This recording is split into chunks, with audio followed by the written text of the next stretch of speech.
अब कंस का दिमाग खराब हो गया और क्रोध के माँ के आगे जब झटपटाया तो उसने आदेश दिया कि पकड़ लो इन दोनों दुष्ट बालकों को, अब मेरे ही हाथ से ही मारे जाएंगे।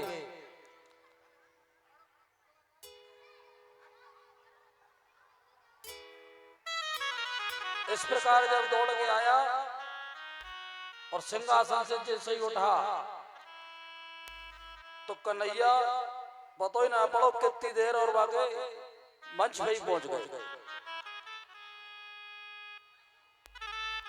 और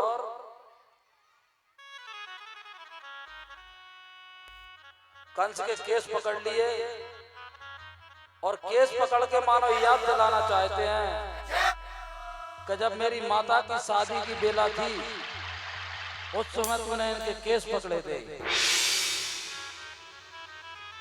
और उसको खचेड़ते हुए नीचे ले आए और लाकर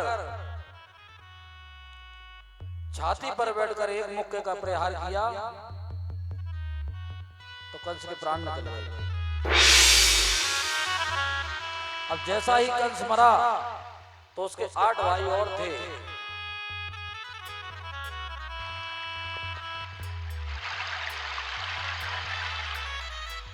और उनको हाथी के दांत से ही और बलराम जी ने ही समाप्त कर दिया। इसके बाद कंस की 2 पत्नी थी, अष्टि और प्राप्ति।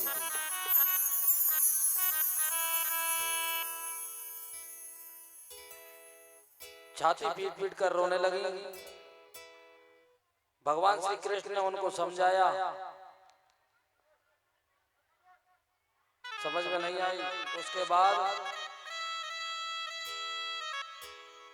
तुरंत इधर कन्हैया लौट के आए तो नंद बाबा छाती से चढ़ गए। बोले लाला मोह तो विश्वास ही ना है रहो कि तूने इतने बड़े बड़े राक्षसन को कैसे मार दे।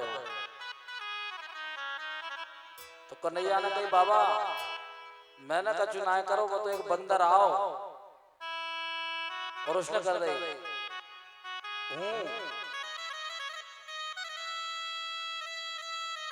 फिर तो बाबा क्या लो, मैं तो वही तो कह रहा हूं, मैं हनुमान जी की नाम की तो माला सटका रहा हूं।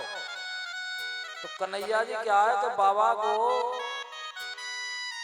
ये नहीं चाहते थे कि इनको कोई वो पता पड़े कोई भी चीज का, जो मुझे भगवान ना मानने लगे, इसलिए उनको माया में ही विलिप्त रखते थे। इसके बाद इधर आए तो देवकी और वसुदेव दोनों हाथ जोड़ के खड़े और प्रार्थना कर रहे हैं। तो भगवान ने सोचा कि ये तो रंग में भंग होने वाली है। तब जाके भगवान ने माता पिता की बहुत स्तुति की, महिमा गाई दोनों की कि तुमने हमारे खातिर कितना कष्ट सहा। जब माता पिता की ज्यादा महिमा गाई तो माता के यहाँ बादशाह भाव उमड़ पड़ा। उसके बाद सभी यदुवंशी लोग आ गए, कोई कृष्ण को चाचा, कोई भतीजा, तमाम तरह के रिश्ते लगा लगा कर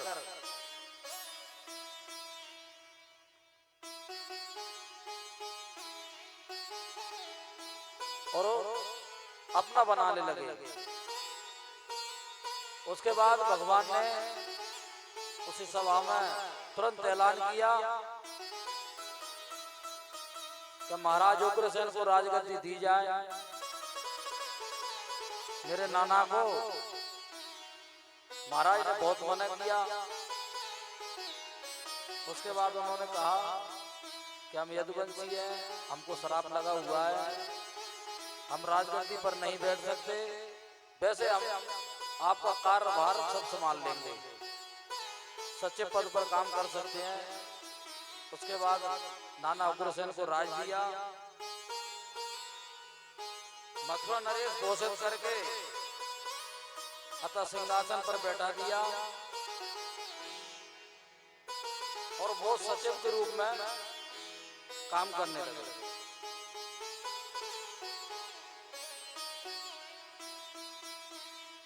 कुछ समय पश्चात कंस के मर जाने के बाद उनको पता लगा कि अब जरासंध तो आएगा, क्योंकि वो तो क्रोध के मारे तिलमिला उठा। जो वैष्णव वंशी यदुवंशी तो कंस के डर के मारे जो भाग गए थे और जो वन में रह करके बेचारे घास फूस खा के अपना समय काट रहे थे, वो सभी वापस आ गए। उन्होंने सोचा कि हमारा रक्षक तो अब कृष्ण है, और वो सब वापस आ गए। और फिर आके भगवान ने जैसे ही उनको हृदय से लगाया, 1.5 पसरिया के थे, भूखे मर रहे, तो वो सब हष्ट-पुष्ट हो गए और पहलवान हो गए। और फिर आनंद के साथ वो वहीं मथुरा में निवास करने लगे। उसके बाद गुरु गर्गाचार्य जी आए और गर्गाचार्य जी को वसुदेव जी ने बुला करके जी कहा कि अब इनका दोबारा से तो संस्कार कर दो, जो यज्ञोपवीत संस्कार नहीं हुआ है। नाम संस्कार तो वहीं हो गया था। उसके बाद जनेऊ संस्कार हुआ। बोले बाबा इनको गायत्री मंत्र का उपदेश करो। गर्गाचार्य जी ने वहीं बुलाकर के गायत्री यज्ञोपवीत धारण कराया, गायत्री मंत्र का उपदेश किया। उसके बाद उन्होंने कहा कि माता शत्रु पिता बैरी, इन बाल के ना पटेता। वो माता पिता शत्रु होते हैं जो अपने बालकों को शिक्षा नहीं दे सकते, तो तुमको इन्हें अवश्य गुरुकुल में भर्ती करना चाहिए अभी। उसके बाद भगवान तुरंत ही और उज्जैन शांतिपन मुनि के आश्रम में जाकर के और थोड़े ही समय में अल्प काल में ही उन्होंने विद्या ग्रहण की। विद्या ग्रहण करने के पश्चात उसी गुरुकुल में और भगवान का सुदामा जी से मिलन हुआ, तो वहां उनकी दोस्ती हो गई, मित्रता हुई। और गुरु विद्या लेने के बाद जब भगवान वापस आने लगे, तो गुरु जी के आगे सामने खड़े हुए कि गुरु जी दक्षिणा में बताओ क्या दें। तो गुरु जी ने तो कुछ नहीं मांगा। उन्होंने कहा कि भाई मुझे तो कुछ नहीं चाहिए, तेरी गुरु माता से पूछ ले, अगर वो कुछ चाहती हो तो उसको दे देना गुरु दक्षिणा। माता जी के सामने पहुंचे, हाथ जोड़ के कहा कि माता जो आपको चाहिए वो मुझसे मांग लो। तो गुरु माता ने कहा कि मेरा एक पुत्र था, वो समुद्र के किनारे खेल रहा था, तो समुद्र में ही वो गिर के मर गया। अब मैं उसके संताप से बहुत दिनों से तपती थी, और जिस दिन से तुम आए हो उस दिन से मैं उसका शोक भूल गई थी। और अब आप यहाँ से जाओगे तो फिर वही वेदना मुझको सताने लगेगी। अगर कन्हैया तुम चाहो तो गुरु दक्षिणा में मेरे पुत्र को लाके दे सकते हो तो दे दो। फिर भगवान ने तुरंत जाके और दाऊ भैया का स्मरण किया, दाऊ भैया को बुलाया और दोनों भैया रथ पे बैठ गए और उसी समुद्र के पास गए जहां गुरु का पुत्र खत्म हुआ था। जाकर के समुद्र को भगवान ने ललकारा, समुद्र हाथ जोड़ के आ गया, प्रभु आदेश कीजिए। उन्होंने कहा कि मेरे गुरु का पुत्र तूने मार दिया इसी समुद्र में। उन्होंने कहा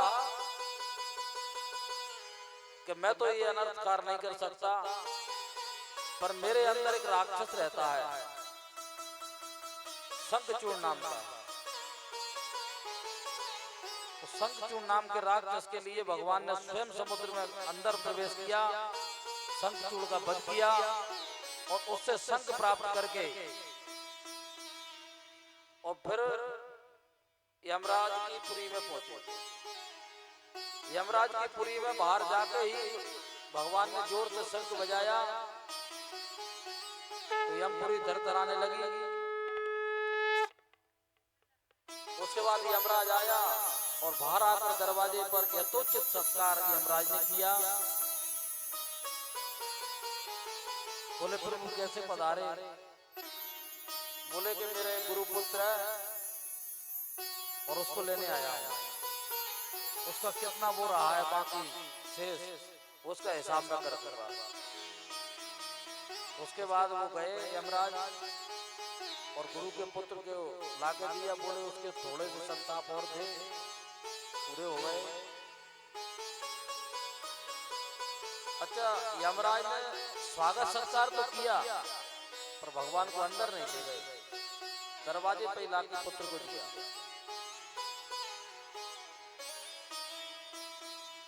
क्योंकि जो यमपुरी में जितने भी पापी थे, अगर वो नारायण के दर्शन कर लेते तो सबका मोक्ष हो जाता। इसलिए यमराज ने वहीं लाके बालक को दिया। बालक को लेके आके और गुरु माता को दिया। गुरु दक्षिणा पूरी करके भगवान पुनः वापस आए। पुनः वापस आने के बाद में इधर मथुरा पर जरासंध ने अपनी सेना लेकर के चढ़ाई कर दी। क्योंकि वो अस्थि और प्राप्ति दोनों अपने पिता के पास पहुंच गए कंस के मरने के बाद।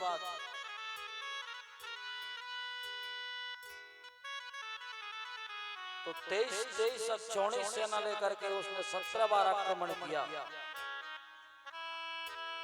और भगवान ने 17 बार ही उसकी 23 अक्षौणी सेना को मार दिया। लेकिन वो हार नहीं माना, लड़ता रहा। उसके बाद में एक बार फिर आया तो भगवान ने ये सोचा कि थोड़ी बहुत पृथ्वी का बाहर हो रहा हो तो फिर ले आएगा। भगवान जाके मुचकुंद के गुफा में पहुंचे, अपना पीतांबर उस पर डालकर निकल गए।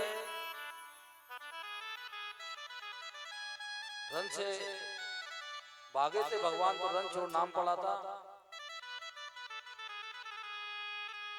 आगे चल के भगवान ने सोचा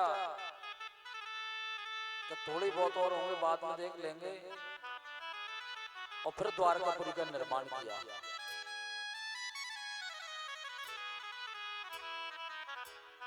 द्वारकापुरी में एक ऐसा नगर बनाया कि उसमें एक ही द्वार था। ब्रजवासियों को अपनी योग माया से ले गए, पूरे मथुरावासियों को परिकर मंडल के साथ भगवान वहां पर द्वारकाधीश के नाम से जाने गए। कुछ समय पश्चात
बाद में बीच में एक वार्ता आती है, भगवान श्री कृष्ण और उद्धव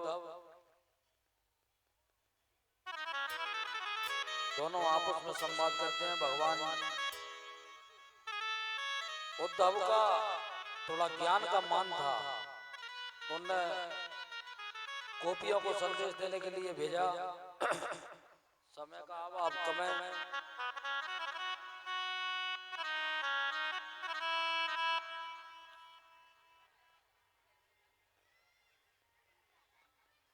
जो भी बारात में जाना है उसको कन्हैया जी की बारात में पहुंचे। बारात चालू हो चुकी है। भीष्माक्षुताम रुक्मणीरुचिरानाकाम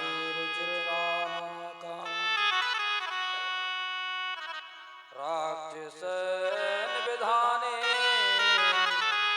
उपाययते श्रम।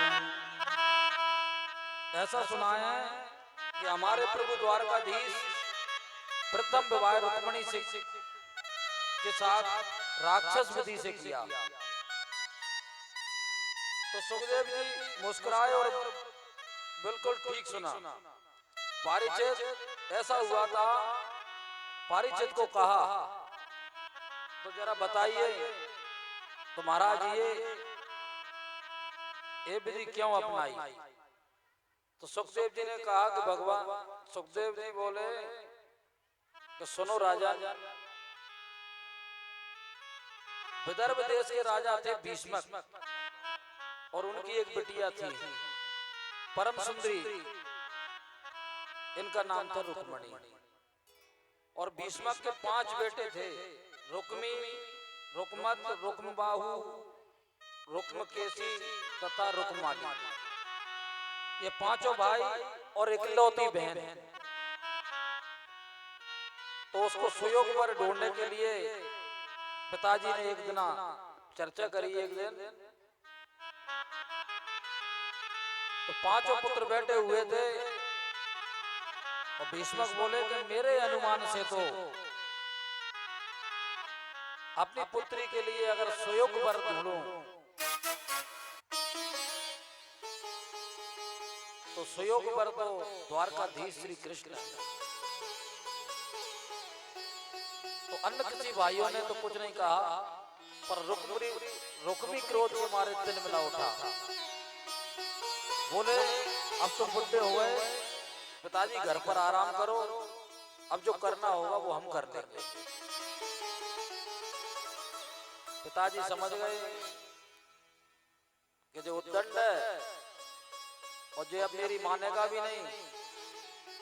शास्त्र भी इस चीज की अनुमति देता है कि जैसे पिता का और पुत्र का जूता एक जैसा आने लगे, पैर बराबर हो जाए तो उसको मित्र मान लेना चाहिए, उससे मित्रवत व्यवहार करना चाहिए।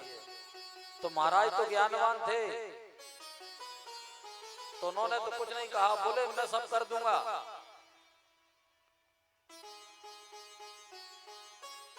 ठीक है भाई, तुम अपने हिसाब से सोच समझ कर देना।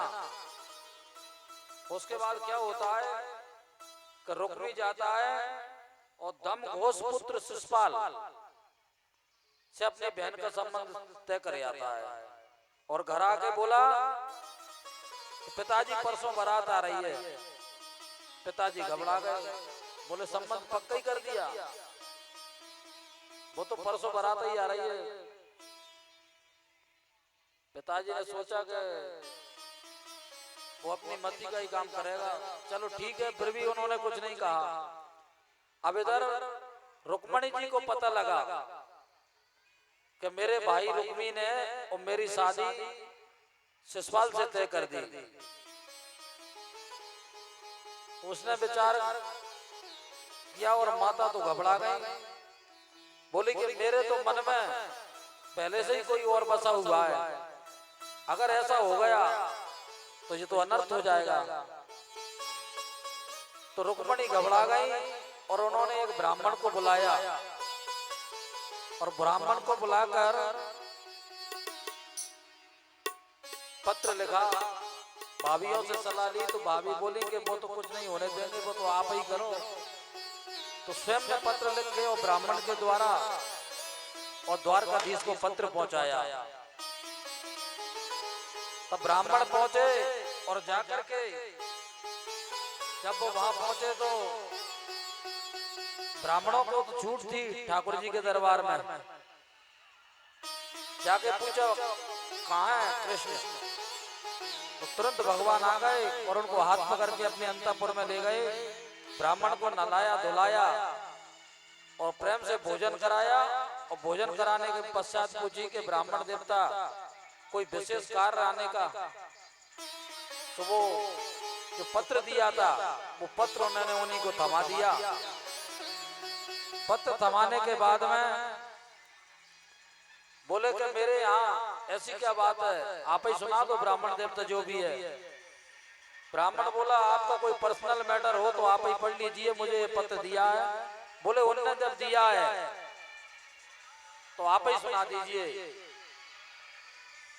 उन्होंने उसमें सुनाया कि हे द्वारकाधीश, मैं आपको जानती तो नहीं हूं, पर आपकी महिमा का गुणगान सुनकर, भाई साहब जा बंद करवा दो यार, नहीं कर लो फिर अभी हो गई।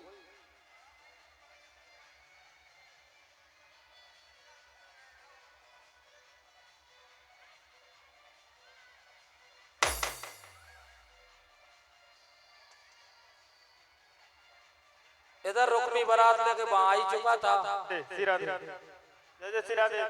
भैया थोड़ी 5 मिनट के लिए डीजे बंद कर दें।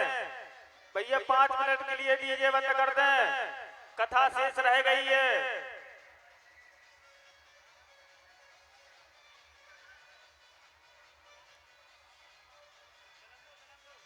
उसके बाद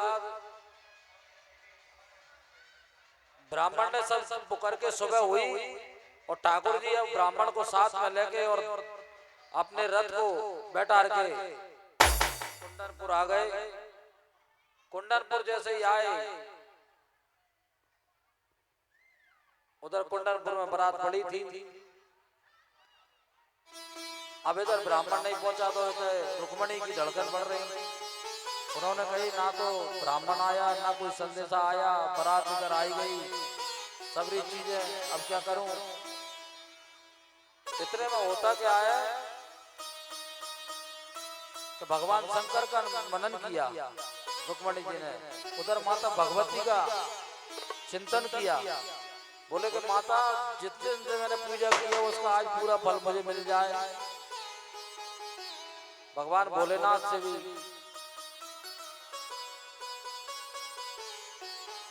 अब इतने में वो आ गए, ब्राह्मण देवता दिखाई पड़े। तो ब्राह्मण देवता की शक्ल देख के ही समझ गए रुक्मणी जी तो हंसते हुए आ रहा है, तो कोई कार्य बना है, नहीं तो लटका हुआ मुंह देख के आके अगर कार्य नहीं बनता तो। जाके जैसे ही कहा उन्होंने कि क्यों ब्राह्मण देवता आ गए, बोले सब काम हो गए और देवी के मंदिर पे खड़े हैं, ठाकुर जी पहुंचो। अब इतने में क्या होता है कि भगवान कृष्ण भी वहीं आ गए। अब इधर से रुक्मी ने आदेश दिया कि पिताजी मैं जा रहा हूँ बारात की सेवा संभाल करने के लिए, और सगाई हुई नहीं थी, जल्दी में शादी हो रही थी, 3 दिन ही शेष रहे थे, तो तुम सगाई का सामान लेके चले जाओ। और वो मंत्री सामान लेके और इधर भीष्मक के साथ जा रहे थे। उधर द्वारकाधीश उनको वापस टकरा गए।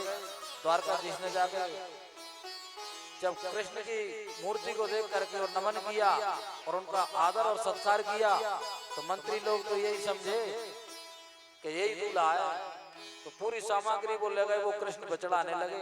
कृष्ण ने कहा कि उसकी स्वागत की क्या जरूरत थी।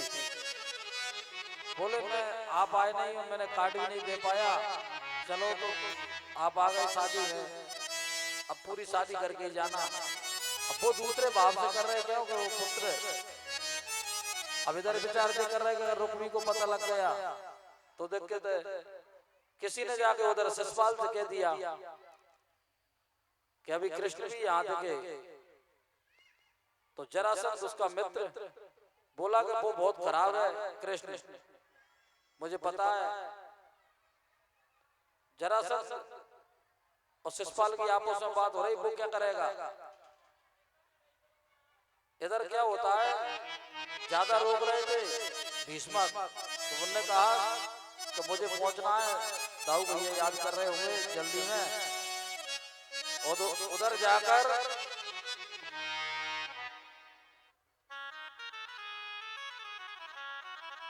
भगवान जब पहुंचे तो अंबिका मंदिर के पीछे उधर शिशुपाल को पता लगा, तो जरासंध ने उधर रुकुम से कह के सेना लगवा दी कि कहीं आसपास में कृष्ण भी दिख रहा।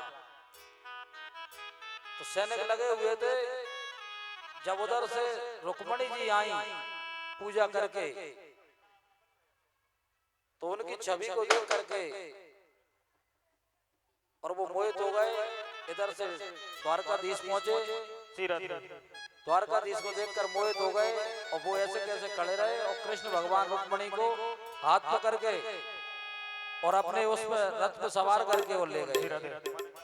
जब लेके जा रहे थे, इधर दाऊ ने खबर पड़ी, तो दाऊ ने पूछा कहाँ गए, तो बोले एक ब्राह्मण आए थे कुंडनपुर से और वहीं गए, शाम को आए थे, सुबह उनको लेके चले गए, एक पत्र भी दे रहे थे। तो दाऊ ने समझ लिया और विचार करके और दाऊ अपनी नारायणी सेना लेकर के रथ पर सवार होकर आ गए।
भगवान रुक्मणी जी का हरण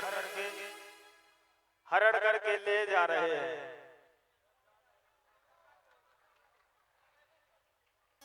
राधे, जल्दी आ जाइए भैया।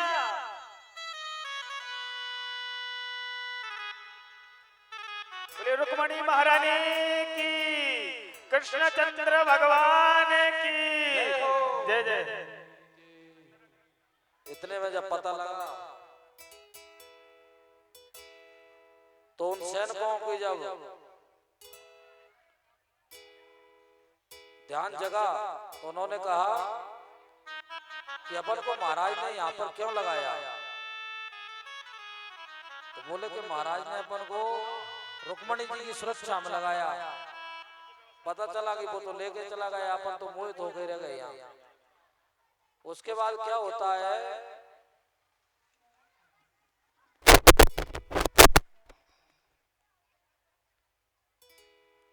रुक्मी ने प्रतिज्ञा की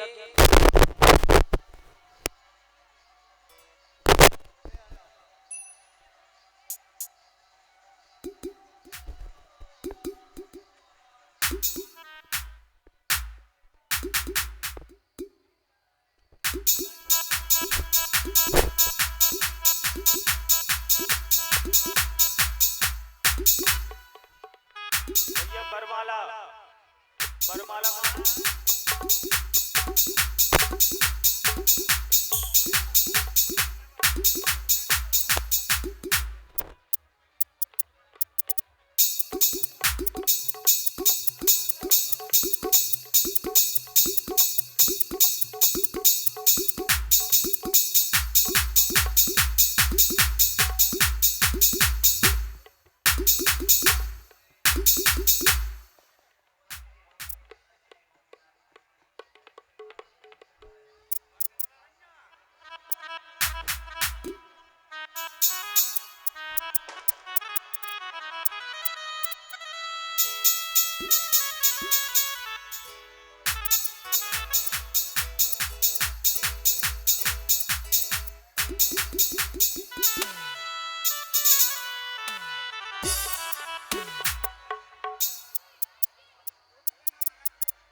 दोनों खड़े हो जाएं जे।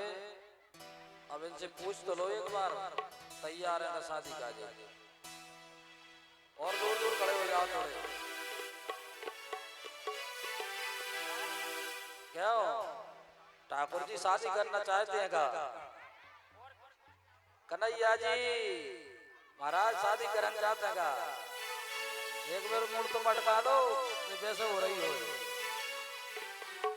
और मैया रुक्मणी है तैयार है? तालियों का जय घोष होना चाहिए। पहले कन्हैया जी तार रुक्मणी जी डलवा दो और कन्हैया जी माला डाल।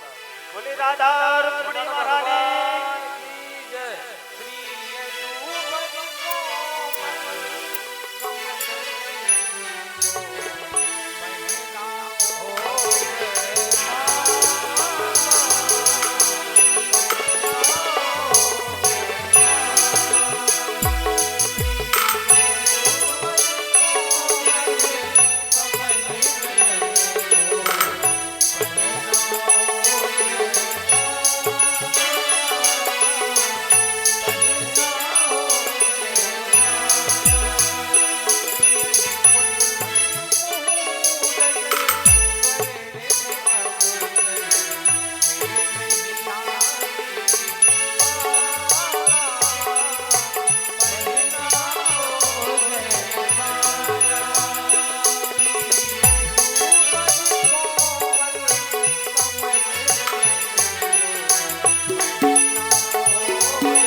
मंगलम भगवान विष्णु मंगलम गरुड़ध्वज मंगलम पुंडरीकाक्ष मंगलाय स्तनो हरि हरि ओम मा स्वस्ति न इंद्रो वृद्धश्रवाः स्वस्ति नः पूषा विश्ववेदाः स्वस्ति नस्तार्क्ष्यो अरिष्टनेमिः स्वस्ति नो बृहस्पतिर्दधातु प्रकटस्वामरुतः वृष्णिमातुरः सुवञ्जावानो विदते भुजगमयः अग्निजिह्वा मानवः सूरचक्षुषो विश्वेनो देवा अवतागमन्यः भद्रं कर्णेभिः शृणुयामो देवा भद्रं पश्येमाक्षभिर्यजत्राः स्थिरैरङ्गे तुष्टुवा पुंसस्तनो प्रभृते महि देवहि तञ्जदायुः शतमिन्नु शरदो अन्ति देवाजत्रानसग्रा जरतन्तनूनां मा पुत्रासो जत्रपितरो भवन्ति मानो मध्यारे लिखितायुर्गन्तोः आदित्यौरादितिरन्तरिक्षमादितिर्माता शपिता सा पुत्राः विश्वे देवा आदितिः पञ्चजना आदित्यजातमत्रिजानि त्वां द्योः शान्तिरन्तरिक्षं शान्तिः पृथिवी शान्तिरापः शान्तिरोगदयः शान्तिः वनस्पतयः शान्ति विश्वे देवाः शान्ति ब्रह्म शान्तिः सर्वगं शान्तिः शान्तिरेव शान्तिः। आचार्य जी महाराज ये विद्वान हो रहे हैं जो कन्यादान लेने वाले, इन्हें भी साथ में ले लो पूजन में। बने बुला लो उन्हें।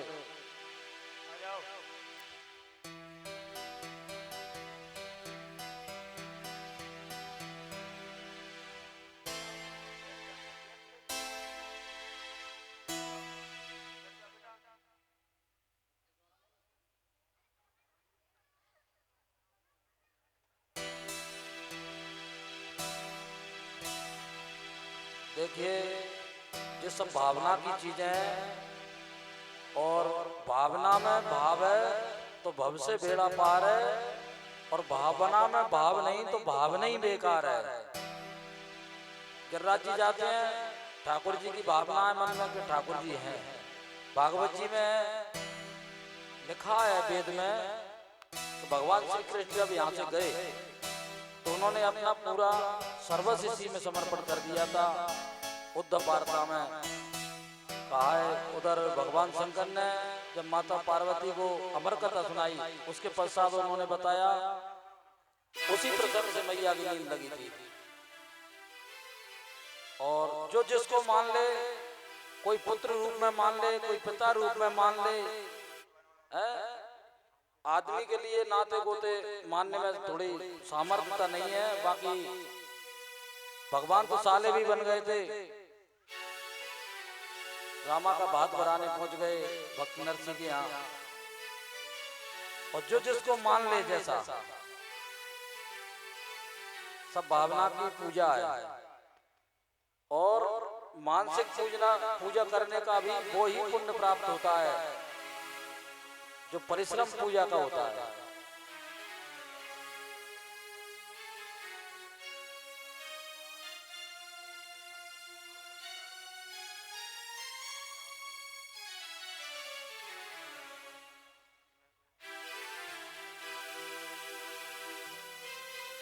संकल्पम 3 बार बोलेंगे, श्री विष्णु श्री विष्णु श्री विष्णु।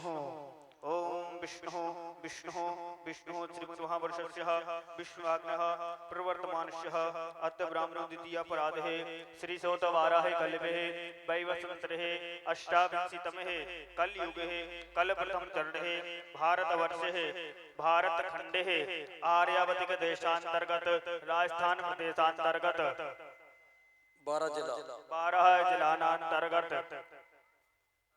बांसखेड़ा गूगल ग्राम में है। अमुख्यो ने 2081 नामनी संवत्सर 40 मासानम मासोत्तम मास है, माघ मास है, सुबह शुक्ल पक्ष है, सप्तमीयाम महापुण्य तिथो शुभ वासरायन्तहम भौम वासरायन्तहम शुभ योग है, शुभ कर्ण है, शुभ राशि है, देवगिरोह से राशि सस्सु एवं ग्रह गण विशिष्टायाम शुभ पुण्य तिथो अमुख गोत्रोत्पन्न। हम अपने अपने गोत्र का नाम ले लेंगे, नाम लेंगे। सा पत्नी को हम पत्नी का नाम भी ले लेंगे। सा परिवार सा कुटुंबस्य ममात्मनः श्रुति स्मृति पुराणोक्त पुण्य फल प्राप्त करतम अप्राप्त लक्ष्मी प्राप्त लक्ष्मी चरकार संरक्षणम मंशगलत कामना संसर्दर्तम लोकेवाद साम्राज्य द्वारा सर्वत्र सो विजयालाभादि प्राप्त करतम समस्त भय जरा पीड़ा मृत्यु परिहार द्वारा आयु आरोग्य सर्वतंत्रता जन्म राधे श्री भगवान ते श्री कन्यादानम संकल्पम अहम कर्म करिष्ये। हां छोड़ दो। ओम जगत दूरो मुदयति दैवंत दैव दूरंगमन ज्योतिकान ज्योतिरेकं तन्मे मनः शिव संकल्पस्तु संकल्पसिद्धिरतु संकल्पसिद्धिस्तु हस्ते गृहीत्वाक्षं कुर्यात्। ओम नमो गणेभ्यो गणपतिभ्यो नमो नमो भ्रातेभ्यो भ्रातृभ्यो नमो नमो गृहेभ्यो गृहपतिभ्यो नमो नमो विरूपेभ्यो विस्वरूपेभ्यो नमः। श्रेष्ठते लक्ष्मी शपथं बहुराते पार्श्वे नक्षत्राणि रूपिणो व्याप्तं शरण्ये खाणः मुम्मयि खाणः सर्वलोकं मयि खाणः गणेशाम्बिकाभ्यां नमः। ध्यानार्थे आवाहनार्थे अक्षत पुष्पं समर्पयामि।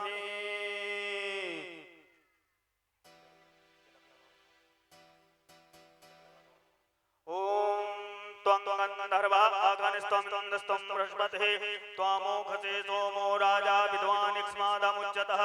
श्रीखण्डनं चन्दनं दिव्यं घण्टानं सुमनोहरं विलेपनं सुराचेष्टा चन्दनं प्रतिगृह्यताम्। ओम पूर्वस्व श्री प्राणप्रसूमाय नमः। चन्दनं समर्पयामि। ओम गंधर्व अगनस्त्वं बृहस्पतिः त्वामोघसे सोमो राजा विद्वान् इक्ष्मादमुच्यतः। श्रीखण्डनं चन्द्रं दिव्यं घण्टानं सुमनोहरं विलेपनं सुराश्रेष्ठा चन्दनं प्रतिगृह्यताम्।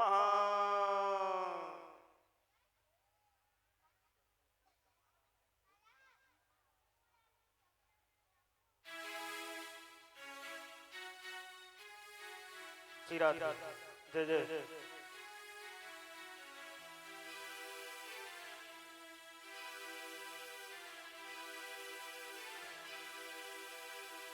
बोलिए दूधा सरकार की जय, रुक्मणी रमण भगवान की जय। आओ मेरी सखियों से सुंदर सजा, मेहंदी लगा दो मुझे, सुंदर सजा दो मुझे, जाओ सुंदर की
राधे।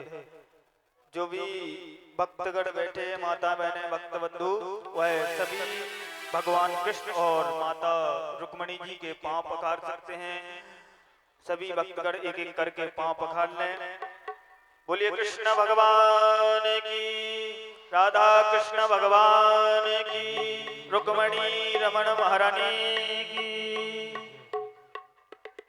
सभी भाई बंधु और हमारी माताएं सभी देखिए, हमने अपने बहन बेटियों के तो पांव खूब पकारे, लेकिन आज परमात्मा के पांव पखारने का सौभाग्य हमें मिला है, तो इस सौभाग्य को अपने हाथ से ना जाने दें। सभी भक्तगण आए और रुक्मणी जी और भगवान कृष्ण के पांव पखारें।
माताएं रह गई हो, बहनें रह गई हो, बड़े भाई बंधु रह गए हो, अति शीघ्र आकर के भगवान के पांव पखार सकता है।